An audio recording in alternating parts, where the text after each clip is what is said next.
Olá, amigos! Vocês sabem que os bálticos estão construindo um muro? Isso mesmo. Finalmente a Estônia será defendida de todos esses mexicanos incômodos. Estou brincando, os países bálticos estão construindo um muro contra o exército russo, não os mexicanos.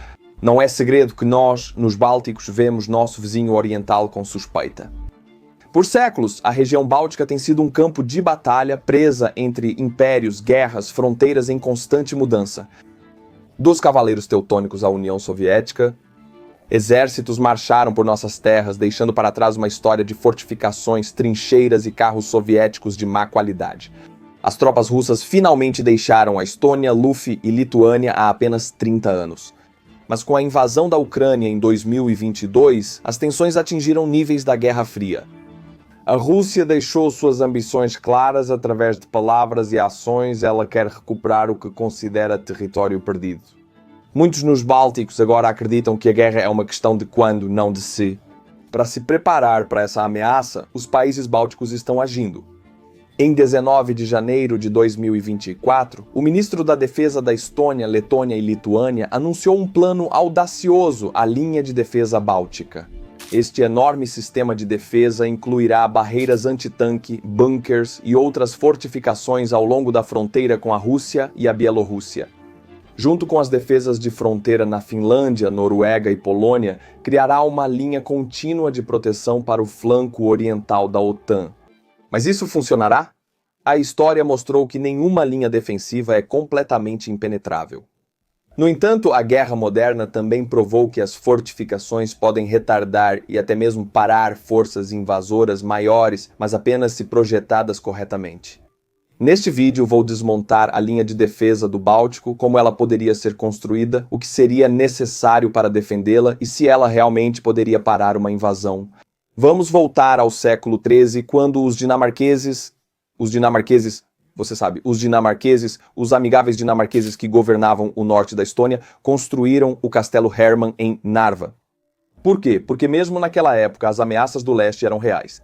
O castelo não era apenas uma fortaleza, era uma fortificação de fronteira contra as poderosas repúblicas de Novgorod e Pskov. Mas isso não foi um esforço isolado. Um cinturão de castelos desde Narva até Daugavpils.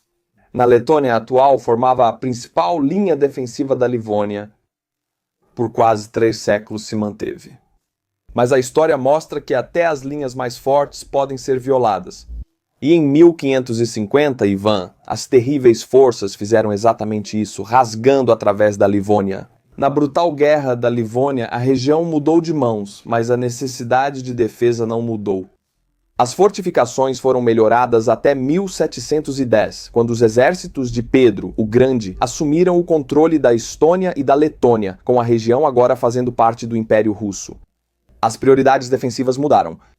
A ameaça do leste não era mais uma ameaça, era o governo, e assim as principais fortificações de fronteira perderam sua importância estratégica. Avançando para as guerras de independência da Estônia e Letônia de 1918 a 1920, isso foi uma guerra de manobra, não uma guerra de trincheiras. Mas mesmo assim, as posições defensivas eram cruciais. Na Estônia, lugares como Narva e Besseri viram linhas defensivas sendo construídas. Contraste isso com a Finlândia, que nos anos 1920 construiu a linha Mannerheim para se proteger da União Soviética. Durante a Guerra de Inverno, não era apenas a neve que falava finlandês, era também o concreto. Estônia e Letônia, por várias razões, não fizeram o mesmo. Mas na década de 1930, quando a situação de segurança piorou, a Estônia começou a planejar a linha Laidoner, que deveria ser uma série de posições defensivas modernas. Mas antes de sua conclusão, as tropas soviéticas invadiram em 1940 e o plano foi abandonado. Então veio a Segunda Guerra Mundial. Com a frente oriental em fúria, os alemães tiraram uma página da história e construíram posições defensivas ao longo de barreiras naturais. O rio Narva, as colinas Sinemad, e essas não eram apenas algumas pequenas fortificações, isso era guerra defensiva séria. A Batalha de Narva, em 1944, foi um banho de sangue que custou aos soviéticos cerca de 500 mil baixas. Mas, como a história frequentemente mostra, as linhas defensivas só se mantêm enquanto o inimigo não encontra outra maneira de contorná-las e, no final, os soviéticos conseguiram. Por que tudo isso importa hoje? Porque a lição é clara, né? Os estados bálticos sempre tiveram que se preparar para ameaças do leste. Faz parte da nossa história e pensamento estratégico. E enquanto as defesas de hoje não se parecem com castelos medievais, o princípio é o mesmo. Os países bálticos começaram a se preparar seriamente para a guerra após a anexação da Crimeia em 2014. No mesmo ano, o Serviço Federal de Segurança russo sequestrou um agente do Serviço de Segurança Interna estoniano que visitava um informante na fronteira. Desde então, a Estônia vem construindo uma cerca de fronteira e uma rede de drones para impedir que agentes russos e contrabandistas atravessem a fronteira. A Lituânia nos seguiu em 2017 construindo uma nova cerca na fronteira com Kaliningrado. Claro, o início da invasão ucraniana em fevereiro de 2022 mudou tudo. Não se fala muito sobre isso, mas desde 2014 a Ucrânia vinha construindo um verdadeiro muro europeu em sua fronteira com a Rússia. O projeto seria concluído em 2025, então eles construíram centenas de quilômetros de fronteira antes da invasão. No entanto, a fronteira ucraniana-russa tem mais de 2.000 quilômetros de comprimento, então cobri-la adequadamente com estruturas defensivas é quase impossível. As forças russas tiveram muito mais dificuldades nas áreas de Donbass, onde as linhas de frente foram continuamente fortificadas desde 2014. Assim, quando os próprios russos começaram a recuar sob os contra-ataques ucranianos, eles decidiram construir posições defensivas. Assim nasceu a linha Surovikin. Aqueles que acompanham meu canal há muito tempo se lembram que eu e muitos outros youtubers, blogueiros militares, brincávamos sobre essa linha. Quando foi criada pela primeira vez, estava se desmoronando enquanto era construída e foi penetrada pelos ucranianos durante o contra-ataque. Mas afinal, estava lá. Retardou o suficiente os ucranianos para limitar seu avanço em 2023, e era isso que os russos queriam que fizesse. Esta é uma lição importante que os bálticos tiraram dos russos. Qualquer defesa é melhor do que nenhuma defesa.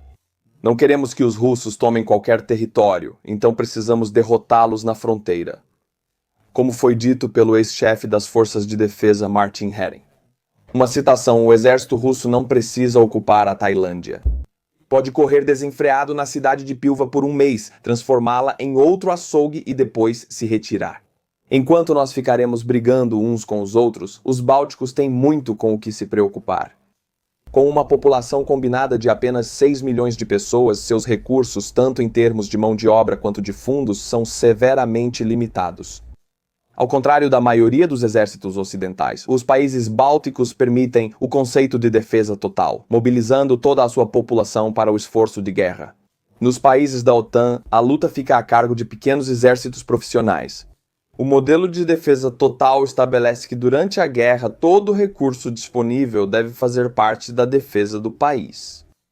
Enquanto a OTAN fornece um quadro mais amplo para a segurança regional, o modelo báltico enfatiza a autossuficiência e a mobilização rápida como primeira linha de defesa.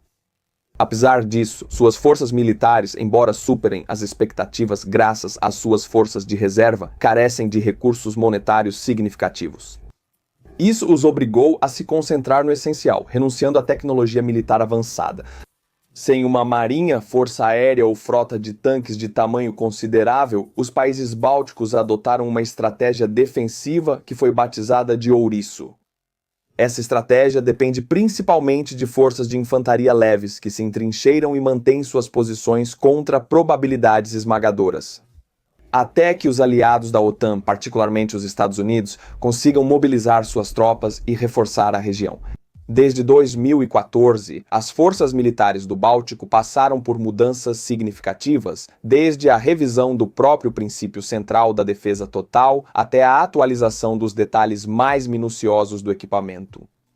Lituânia e Letônia reintroduziram o recrutamento nacional em 2014 e 2022. A Estônia sempre teve isso. No passado, as estratégias de defesa bálticas priorizavam manobras, guerra e campanhas de guerrilha para exaurir as forças ocupantes até que os aliados da OTAN conseguissem força necessária para libertar os bálticos novamente. Este modelo agora foi reformulado. A guerra russo-ucraniana mostrou que desistir do controle territorial seria muito caro, tanto para os civis quanto para os soldados que precisam libertar novamente essas áreas. Todos nós vimos o que aconteceu em Bucha. Além disso, nos Bálticos, há muitos que duvidam que os políticos ocidentais sequer chegariam a uma decisão para nos libertar. Bastaria apenas um político como Urban para paralisar as ações da OTAN. O aumento dos gastos militares na última década permitiu que os bálticos aprimorassem consideravelmente seus equipamentos. Desde 2022, o foco tem se voltado cada vez mais para a guerra estática, incluindo o uso de armas de longo alcance. A Estônia recebeu nosso primeiro lote de HIMARS apenas 2 semanas atrás. Isso é muito impressionante. As lições aprendidas com a guerra na Ucrânia levaram todos os 3 países a investir pesadamente em armas de médio e longo alcance, capazes de atingir bases de suprimentos e concentrações de tropas além da linha de frente. A propósito, você sabia que a Estônia tem uma costa? Sistemas de mísseis defensivos que podem alcançar São Petersburgo, a segunda maior cidade da Rússia, lar da frota báltica russa? E temos esses mísseis que estão esperando coordenadas. Os países bálticos sofrem de escassez de recursos e limitada profundidade estratégica. Durante a invasão russa à Ucrânia em 2022, as forças russas alcançaram o subúrbio de Kiev, Obolon, cerca de 100 quilômetros da fronteira, dentro de 24 horas nos países bálticos. 100 quilômetros é metade do país e inclui 5 das 10 maiores cidades da região. Em nenhum lugar essa fraqueza é mais clara do que na Lituânia. A capital da Lituânia, Vilnius, fica a menos de 35 quilômetros da fronteira russo-belarussa. Muito mais próximo do que a distância entre as principais cidades ucranianas e a fronteira russa. Mesmo sem cruzar a fronteira, as forças russas poderiam atingir Vilnius, a maior cidade dos Bálticos, com fogo de artilharia. A Lituânia também compartilha quase 1.000 quilômetros de fronteira com a Bielorrússia e Kaliningrado. Enquanto a fronteira de Kaliningrado segue em grande parte os rios oferecendo algumas defesas naturais, o resto da fronteira lituana é um mosaico de pequenas florestas e campos abertos. A maior parte da população da Lituânia reside em um corredor entre esses estados que provavelmente suportaria o impacto de uma invasão destinada a cortar o vital gap de Suwałki. A Letônia enfrenta desafios parecidos. Embora partes de sua fronteira leste sejam cobertas por florestas e pântanos, áreas abertas significativas em cidades-chave como Rēzekne e Daugavpils também estão em proximidade próxima. Historicamente, as defesas na direção do leste da Letônia foram violadas durante as guerras de independência, bem como a Segunda Guerra Mundial, levando à divisão da Letônia e ataques à Estônia a partir do sudeste. Desde a Segunda Guerra Mundial, as áreas de fronteira na Letônia e em todo o Báltico passaram por significativos reflorestamentos devido a mudanças econômicas e coletivização soviética. Isso indica que atualmente há mais florestas nas fronteiras em comparação a um século atrás. De todos os 3 estados bálticos aqui na Estônia, temos a fronteira mais vantajosa. Quase metade da fronteira com a Rússia é coberta pelo Lago Peipsi, oferecendo uma barreira defensiva natural. A fronteira nordeste corre ao longo do rio Narva e é florestada e pantanosa, muito pantanosa, forçando qualquer força invasora a um corredor estreito entre a floresta e o Mar Báltico. No entanto, a fronteira sudoeste, embora montanhosa e florestada, é menos defensável.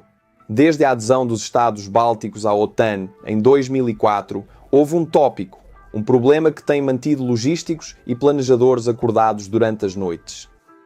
Os países bálticos passaram mais de uma década se preparando para o confronto com a Rússia e começaram a acumular munição para um conflito prolongado. A necessidade de munição extra tem sido um tópico quente nos bastidores nos países bálticos desde fevereiro de 2022. Mesmo com essas preocupações sendo amenizadas por novas injeções de dinheiro pelos governos bálticos, a verdade é que os países bálticos, devido ao seu pequeno tamanho e proximidade com a Rússia, simplesmente não possuem a indústria militar doméstica para fornecer suas tropas para um conflito em escala de guerra na Ucrânia. Os estoques de munição e armas podem aliviar o problema, mas não serão uma solução de longo prazo. Precisamos começar a produzir neste problema. A capacidade da OTAN deve se provar mais do que suficiente para produzir o que é necessário e enviá-lo para os Bálticos, juntamente com as tropas e a aliança. No entanto, a área mais vital na logística da OTAN é, paradoxalmente, também o ponto fraco da linha defensiva do Báltico. Há muito visto como a lacuna na armadura da NATO, o Gap de Suwałki fica na fronteira da Lituânia e da Polônia. Estes 65 quilômetros é a única via terrestre para os países bálticos e separa o estratégico Oblast de Kaliningrado de Belarus e Rússia. As diferenças na defensividade são vistas na implementação da linha defensiva báltica. Letônia e Lituânia planejam construir bunkers principalmente ao longo das principais estradas, que são prováveis rotas de invasão, já que toda a fronteira é muito longa para ser coberta com as atuais alocações de orçamento. Estônia, no entanto, pretende construir 600 bunkers capazes de abrigar 6.000 defensores. Ajuda-nos muito que, comparado à Ucrânia, a política é muito mais florestada e pantanosa. A infeliz morte de soldados americanos na Lituânia mostra que esses pântanos podem ser muito perigosos. Arma. Todos os 3 países concordaram em implantar uma mistura de instalações antimobilidade, como dentes de dragão, ouriços antitanque e minas antitanque. Isso será armazenado em pontos de apoio e depósitos atrás da linha defensiva. Não apenas isso, mas também será criada uma parede de drones estendendo-se da Noruega à Polônia. Estamos falando de mais de 2.000 quilômetros na Estônia. Espera-se que a profundidade da linha chegue a até 40 quilômetros, com bunkers atuando como pontos fortes que podem ser reforçados com campos minados e trincheiras quando necessário. Esta é uma lição. Estou muito feliz que a Estônia foi tomada. Se a defesa for longa e difícil, mais cedo ou mais tarde será violada e não funcionará mais. As linhas defensivas precisam ser suaves, então, quando a situação aperta, ela se dobra e não quebra. A construção já começou na Letônia e na Lituânia, com instalações antitanque como dentes de dragão e ouriços armazenados perto da fronteira. A Estônia planeja começar a construir bunkers este ano após concluir testes com diferentes modelos. Os bunkers modulares de 35 metros quadrados para 10 soldados serão erguidos 2 metros acima do solo e projetados para suportar impactos diretos de projéteis de artilharia padrão de 155 milímetros. Embora esses planos reflitam a visão do Estado Báltico da Rússia como uma ameaça a longo prazo, eles não sugerem um perigo imediato da Federação Russa. Embora a Rússia tenha mostrado disposição para recuperar territórios da União das Repúblicas Socialistas Soviéticas, a guerra em andamento esgotou seus recursos a um ponto em que a invasão do Báltico não é viável imediatamente, a menos que estejam planejando atacar a cavalo. Quer dizer, isso funcionou contra a Grande Muralha da China. Acho que os mongóis sempre têm as melhores táticas. Antes da invasão de 2022, o exército russo levou quase 1 ano e meio para aumentar suas forças na fronteira ucraniana. Se uma invasão dos Bálticos seguisse um modelo semelhante, a maioria das fortificações adicionais, como trincheiras e campos minados, poderia ser preparada por unidades de reserva rapidamente. Como afirmou o ex-chefe das Forças Armadas da Estônia, Martin Eren, e eu cito, "Eu não acho que devemos construí-la como a linha Maginot ou uma estrutura similar. No entanto, devemos ser capazes de criar tal linha de defesa em um tempo extremamente curto, apenas alguns dias." Fim da citação. Em conclusão, os planos para uma linha defensiva contra a Rússia mostram a desconfiança que nós, nos Bálticos, temos em relação à Rússia. Esta posição para todos os interesses e propósitos, confirmada pelas guerras travadas na Ucrânia, Geórgia e Moldávia. Os Bálticos, que não podem se dar ao luxo de uma defesa em profundidade, agora decidiram que a ameaça da agressão russa atingiu o nível dos anos 30. Aos olhos dos estados bálticos, a falta de mão de obra e recursos nesses pequenos países tornou necessária a construção da linha defensiva como um multiplicador de força. Só o tempo dirá se esses medos são justificados ou se essas fortificações marcam o fim de séculos de conflito sobre essa pequena região à beira-mar. Meus amigos, essa foi a minha análise aprofundada da linha defensiva báltica. Se você gostou, por favor, se inscreva no canal e se você quer receber esses vídeos 4 vezes por mês. Além das minhas atualizações sobre a Ucrânia, estas são análises aprofundadas de tópicos relacionados aos Bálticos e à Ucrânia. Estes são apenas para membros, então se inscreva no canal. É apenas 99 centavos por mês, então é $1 por mês. O link está na descrição abaixo, e então você verá 4 vídeos de análise aprofundada extras por mês apenas para membros. Vejo vocês nas associações, meus amigos. Até meu próximo vídeo e tchau!